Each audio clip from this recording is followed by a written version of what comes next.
Buong akala nga ng mga taong nakakakilala sa atin o nakakapanood sa atin, nabi ako, is mayaman na tayo dahil marami tayong viewers at marami nagpapapicture sa atin. Nabi ako.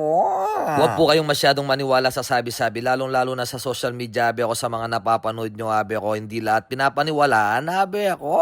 Dahil maraming vlogger o content creator na namimigay ng pera, abi ako, akala ng mga ibang tao, abi ako, kasali tayo doon, abi ako.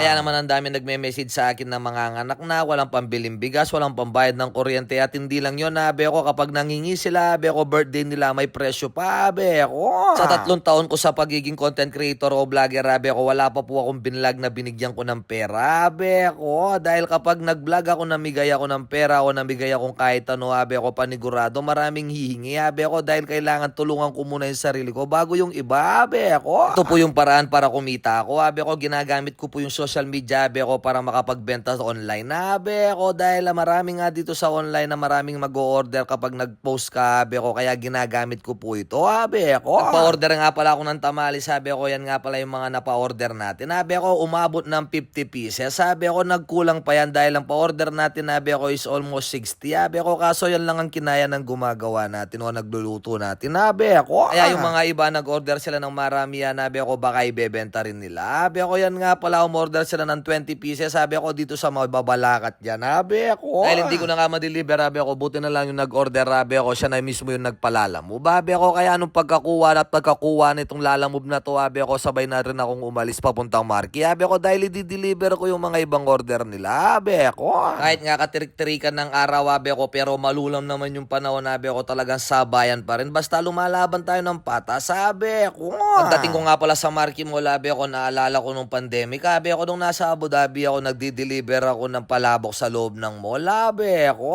Pero dito naman, abe ako, hindi pwedeng hindi tayo mag-face mask, abe ako, kahit naka-face mask na tayo, nagkikilala pa rin ng tao, abe ako, talagang nagdadalawang isip yung mga tao kung magpapapicture sila o approach nila ako, abe ako. Kaya naman ang ginagawa ko, dara-diretso na lang ako, abe ako, dahil medyo mabulok yung damit natin, abe ako, babaw na tayong aldo dahil talagang nakapront tayo sa araw ngayon, abe ako, kaya na nga umakyat ako sa second floor, abe ako, dahil yung isang 10 order, abe ako, nasa second floor siya, abe ako. Hindi niya makuha-kuha, abe ako, dahil nakapikit yung dalawang mata niya, abe ako, dahil nagpapagawa siya ng pilik mata, kaya maraming salamat kay Madam Aisa, abe ako. Nung na-deliver ko na nga pala lahat dito sa loob ng Marky, abe ako, nakita ko na yung pinto papuntang exit, abe ako, lumuwang na yung pagrandam ko dahil nawala na yung hiya ko, abe ako. Dahil nga siyempre hindi naman tayo nakabihis, abe ako, pero siyempre kailangan natin magpakatotoo, abe ako, yan nga pala, abe ako, yung ginagamit natin pan-deliver, abe ako, yung 180 venture ng FKM, abe ako. Pero nga pala sa Marky Mall, abe ako, pumunta na ako dito sa may Pandan, abe ako, i-deliver natin yung 5 order ni Instagram ni